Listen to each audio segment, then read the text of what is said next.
एक छोटे से गांव में एक लड़का रहता था जिसका नाम अली था।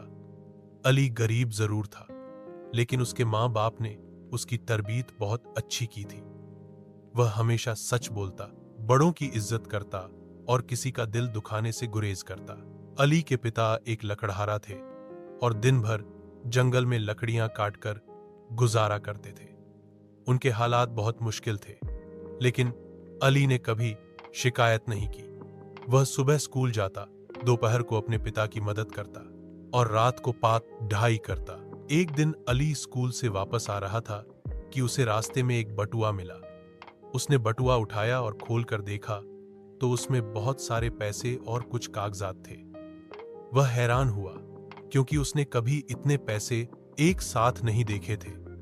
लम्हा भर के लिए उसके दिल में ख्याल आया कि वह इन पैसों से अपनी माँ के लिए कपड़े, अपने लिए किताबें और कुछ खाने पीने की चीजें खरीद ले। लेकिन फिर उसने माँ की बात याद की।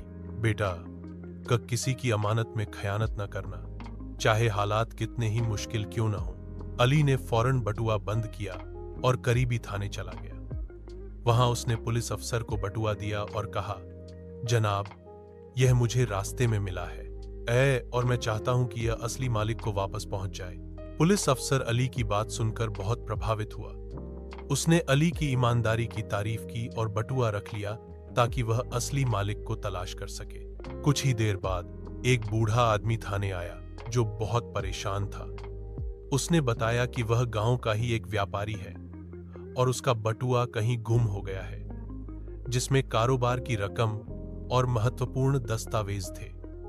जब पुलिस अफसर ने वही बटुआ उसके हवाले किया और बताया कि एक लड़के ने उसे लाकर दिया है, तो बूढ़ा व्यापारी हैरान रह गया। उसने अली को बुलाकर शुक्रिया अदा किया और कहा, बेटा, तुमने मेरी पूरी जिंदगी की कमाई बचा ली। मैं तुम्हें इनाम देना चाहता हूं। लेकिन अली ने इनकार कर दिया और कहा, अंकल, मैंने जो कुछ किया वह सिर्फ अपनी ट्रेनिंग और मीर की आवा पर किया। मुझे किसी इनाम की जरूरत नहीं। बूढ़ा व्यापारी बहुत प्रभावित हुआ और अली के माता पिता से मुलाकात की। जब से पता चला कि अली एक गरीब लकड़हारे का बेटा है, तो उसने अली की शिक्षा का सारा खर्च उठाने की पेशकश की। उसने कहा, ऐसे बच्चे देश का गौरव होते हैं। मैं चाहता हूं कि अली उच्च शिक्षा प्राप्त करे और एक दिन बड़ा आदमी बने। अली के माता पिता की आंखों में खुशी के आंसू आ गए। उन्होंने व्यापारी का शुक्रिया अदा किया और दुआ दी। अली ने मेहनत से पढ़ाई की, छात्रवृत्ति हासिल की और आखिरकार एक सफल अफसर बन गया। जब वह गांव वापस गया, पूरा गांव उस पर गर्व कर रहा था। उसने एक स्कूल भी स्थापित किया ताकि गांव के दूसरे बच्चे भी शिक्षा प्राप्त कर सके।